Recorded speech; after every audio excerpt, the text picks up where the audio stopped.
नमस्कार प्रिय मीन राशि वाले, मैं हूं एस्ट्रोलॉजर डॉक्टर रवि गुप्ता और स्वागत करता हूं आज आपके लिए बहुत ही खास कार्यक्रम में।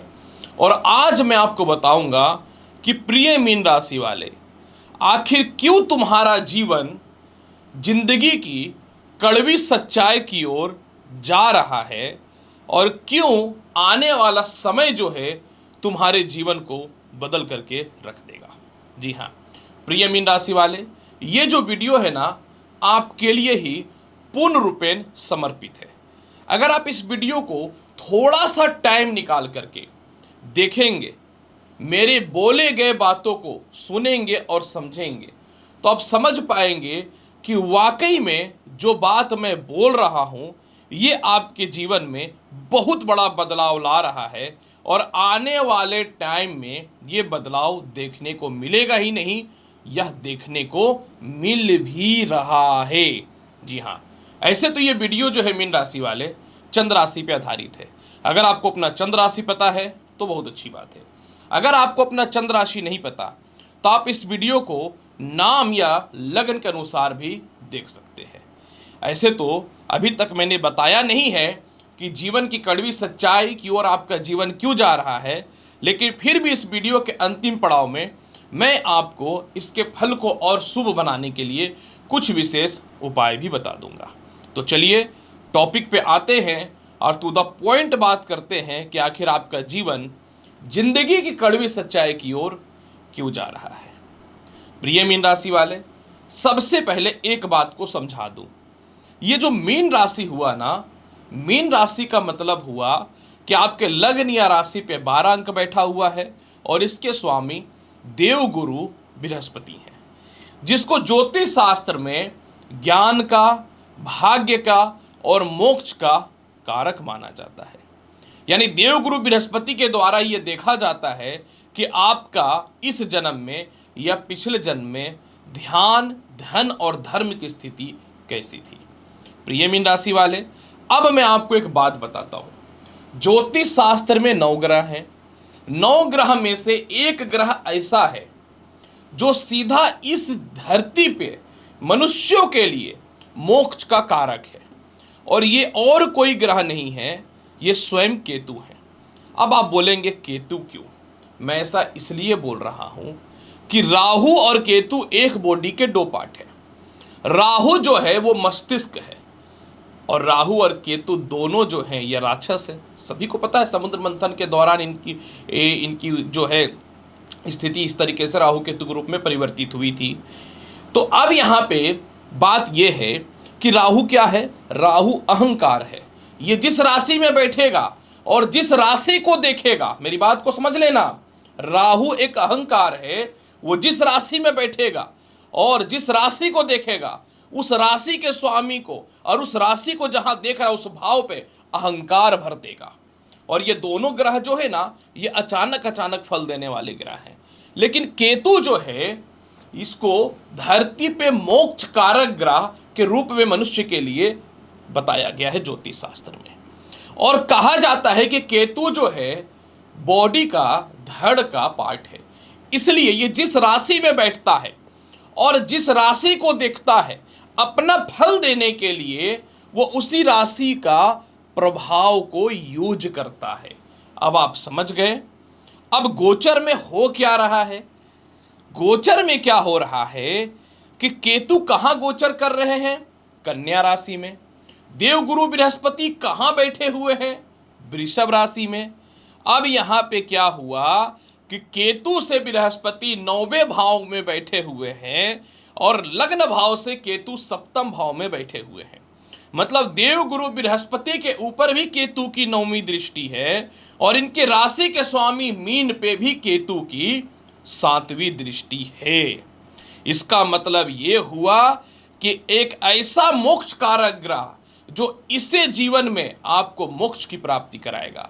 अब हमारे धर्म शास्त्र में मोक्ष का मतलब मृत्यु के बाद मिलने वाला स्वर्ग को बताया गया है? बिल्कुल नहीं, ये तो एक पार्ट है। लेकिन मोक्ष का मतलब होता है जब आप किसी दुख में हो उससे बाहर निकल गए तो मोक्ष की प्राप्ति हो गई। जब आप किसी गलत काम में हो उससे बाहर निकल गए तो आपके जीवन में मोक्ष की प्राप्ति हो गई। जब आप किसी लक्ष्य में हो उस लक्ष्य की प्राप्ति हो गई तो आपने जीवन में मोक्ष को प्राप्त कर लिया।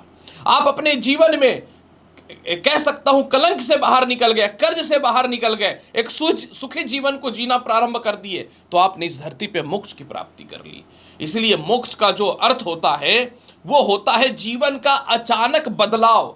जो आपके जीवन में अचानक बदलाव होगा उसी को मोक्ष कारक कहा जाता है।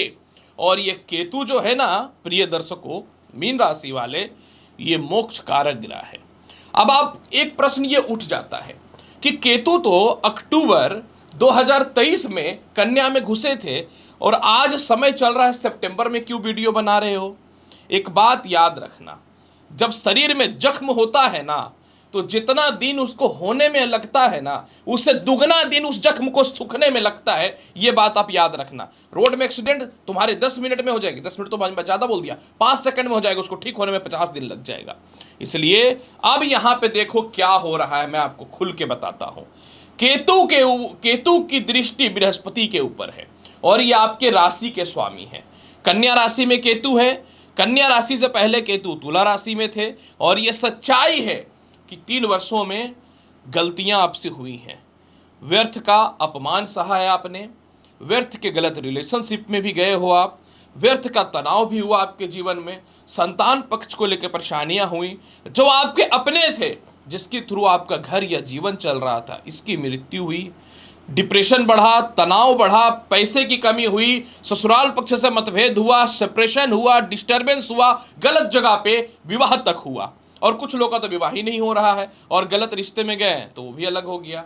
अब केतु जब बृहस्पति के ऊपर दृष्टि डाल रहा है 18 मई 2025 तक, तो आपके जीवन में एक ऐसा अचानक बदलाव आएगा ना कि आपके जीवन को बदल करके रख देगा। ये बात आप याद रख लेना। पता है क्या बदल के रख देगा? सबसे पहला, धर्म का कारक कौन? केतु। केतु का क्या है पता है ना लोगों? एक ध्वज, धर्म का ध्वज। तो सबसे पहला जो आपके जीवन में बदलाव आने वाला है ये आप सुन लीजिए, क्योंकि आपके ऊपर शनि की 7.5 भी चल रही है और ये भी मस्तिष्क पे ही है। तो उस तरीके से अगर इस मस्तिष्क पे भी केतु अगर आपको बचा करके रखा है ना तो ये बहुत बड़ी बात है, ये बात याद रखना। यानी अब आपके जीवन में वो बदलाव होगा जो अनएक्सपेक्टेड था, जिसमें सबसे पहला, लोग आपके दयालु और भावनात्मक विचारों का जो फायदा उठाते थे ना, क्योंकि लगन पे केतु की दृष्टि और देवगुरु बृहस्पति के ऊपर केतु की दृष्टि है, तो ये बृहस्पति के बल को बढ़ा रहा है और बृहस्पति को छल्ली बना रहा है, छल करना सिखा रहा है आपको और सत्यता के मार्ग पे लेके जा रहा है। उसके लिए आप झूठ बोलो, सच बोलो या कठोर डिसीजन लो, यही करा रहा है केतु। जीवन में जब कुछ बदलेगा ना तो दुख जरूर होगा, जीवन में जब बदलेगा ना तो परेशानी जरूर होगी, लेकिन एक बात हमेशा याद रखना कि जीवन में हमेशा कुछ होता है तो उसके पीछे कुछ न तो कुछ कारण होता है। अब केतु सबसे पहले आपके जीवन में क्या कर रहा है? आपको थोड़ा अहंकारी बना रहा है, थोड़ा क्रोधित बना रहा है, थोड़ा सेल्फिश बना रहा है, थोड़ा जिद्दी बना रहा है, थोड़ा अपने फायदे के लिए बोलने वाला बना रहा है और थोड़ा जो है कमिटमेंट करके पीछे हटने के लिए मजबूर कर रहा है, क्योंकि आपके लग्नेश के ऊपर एक ऐसे ग्रह का दृष्टि है जो छल्ली है, जो चालाक है, जो मनुष्य को हर चीजों में, वो धर्म का हो या अधर्म का हो, विजय का रथ पे बैठाने का कोशिश करता है। तो लोगों को लगेगा कि इन दिनों आप बहुत चालाक हो गए हो, बहुत होशियार हो गए हो, अपना सोच रहे हो, तो कुछ लोग आपको बदनाम करेंगे, कुछ लोग डेमोलाइज करेंगे, कुछ लोग आपको कमियों को दिखाएंगे, खून की आंसू रुलाएंगे और आपकी औकात दिखाएंगे। रेडी हो जाओ इसके लिए। ये 18 मई 2025 तक आपको झेलना है। इसको हंस के झेलो या रो करके झेलो। और सभी को पता है कि मैं किस तरीके से बात करता हूं। दूसरी महत्वपूर्ण बात यह भी सुन लो। अब यहां पे क्या हो रहा है कि मुसीबत में कब पड़ता है इंसान? जब गलत रिश्तेदार के चक्कर में फंसे, गलत मित्रों के चक्कर में फंसे, गलत रिलेशनशिप के चक्कर में फंसे।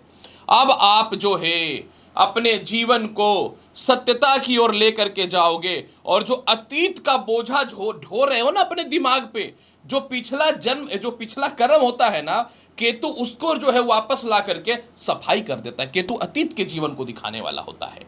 तो आपने अपने अतीत के जीवन में जो गलतियां की हैं उसको अब उससे मुक्ति मिलनी चालू हो जाएगी। उसको आप जो है फॉरगॉट करना चालू कर दोगे। ये चीज आप याद रख लेना। मतलब जो समय हो रहा है आपके जीवन में, ये इतना समझ लो कि आप अपने अतीत में हुए दुख को खत्म कर रहे हो। यानी अचानक एक ज्ञान और अचानक एक बदलाव आ रहा है कि नहीं, मुझे पिछले जन्म से नहीं, अभी से जन्म से जीना है। इसीलिए मित्र हो, दोस्त हो, रिश्तेदार हो, सुन लेना, इन सभी के मोह माया से बाहर निकल रहे हो। इसके अलावा यह जीवन में अगर आपका कोई दाम्पत्य जीवन था, कोई लव रिलेशन था, कोई भाई बहन के भी रिश्ते क्यों नहीं थे जिसके चलते आप दुखी थे, इन लोगों को भी छोड़ करके अपने जीवन को अपने अनुसार निकालना प्रारंभ कर दोगे, क्योंकि केतु आय भाव को भी देख रहा है। समझ गए मैटर को, किस तरीके से जीवन में बदलाव देगा ये। दूसरी बात, आपको धर्म की ओर ये रुचि बढ़ाएगा, क्योंकि धर्म का ध्वज है इसका, केतु धर्म के कारक है। आप धार्मिक प्रवृत्ति की ओर आओगे, आपका मन कुछ कीर्तन भजन में लगेगा, आपको स्पिरिचुअलिटी की ओर लेकर के जाएगा, अच्छे अच्छे लोगों से मित्रता कराएगा, मेंटल पीस देगा, क्रोध में कमी करेगा और आप सत्य के रास्ते पे चलने चालू कर दोगे। ये धर्म की ओर लेकर के जाएगा। लेकिन इस धर्म के चक्कर में अब बहुत ज़्यादा धार्मिक मत बन जाना, नहीं तो ये भी बहुत ज़्यादा दिक्कत हो जाएगा। मैंने तो कई बार देखा, जो बहुत ज़्यादा पूजा पाठ करता है या बहुत ज़्यादा ज्योतिषियों के चक्कर में रहता है, उसकी भी जिंदगी बर्बाद है। इसीलिए इन सभी चीज़ों से थोड़ा सा कम ही रहना चाहिए। दिन भर पूजा पाठ करने से अच्छा है कि कुछ कर्म भी कर लो, ये बात आपको समझना चाहिए। इसके अलावा जो है, आपको अपने पैसे का वैल्यू करना सिखाएगा।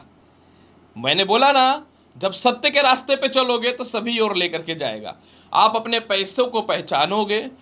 गलत लोगों के साथ व्यापार कर रहे थे, गलत लोगों को पैसे दे रहे थे, गलत इन्वेस्टमेंट कर रहे थे, ये सभी चीज़ों को आप बंद कर दोगे, क्योंकि आप पैसों के महत्व को दोगे और जो भी पैसा जिधर से भी आएगा आप उसको कमाना भी चालू कर दोगे।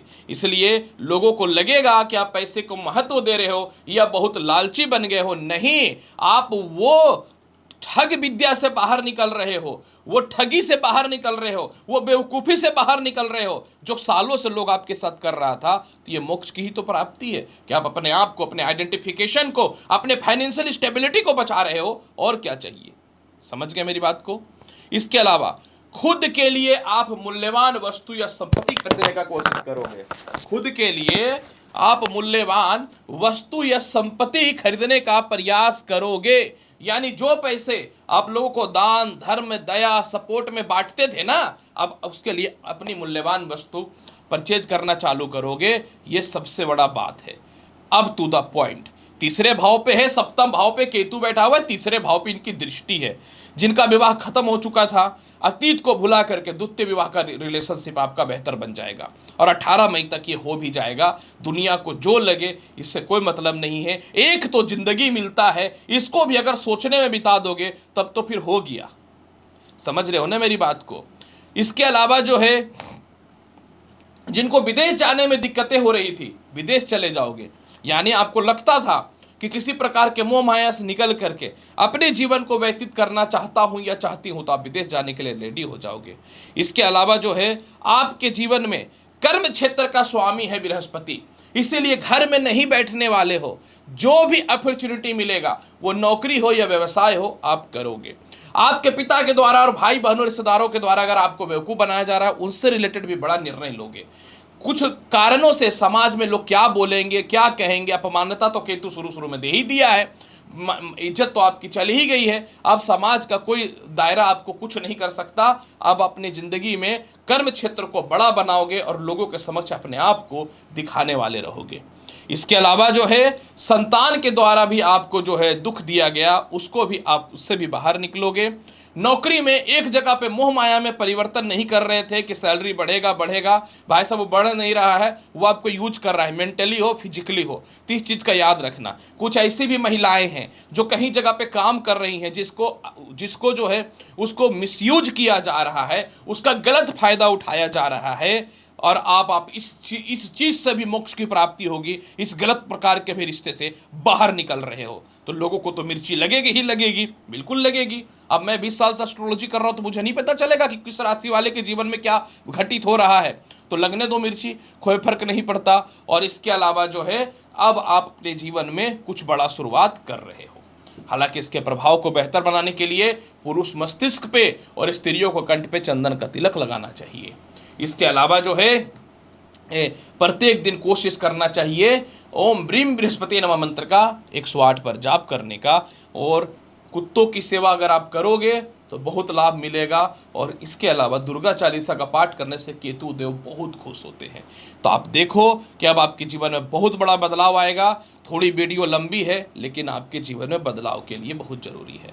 तो प्रिय मीन राशि वाले, आखिर क्यों तुम्हारा जीवन कड़वी सच्चाई की ओर जा रहा है, इसकी संपूर्ण डिफिनेशन मैंने कर दिया। उम्मीद करता हूँ कि बताई गई जानकारी से खुश होंगे। चैनल पर नए हैं तो चैनल को लाइक करिए, शेयर करिए, सब्सक्राइब करिए। मिलता हूँ अगली वीडियो में और महत्वपूर्ण और ज्ञानवर्धक जानकारी के साथ। तब तक के लिए नमस्कार, अच्छे से रहिए, धन्यवाद।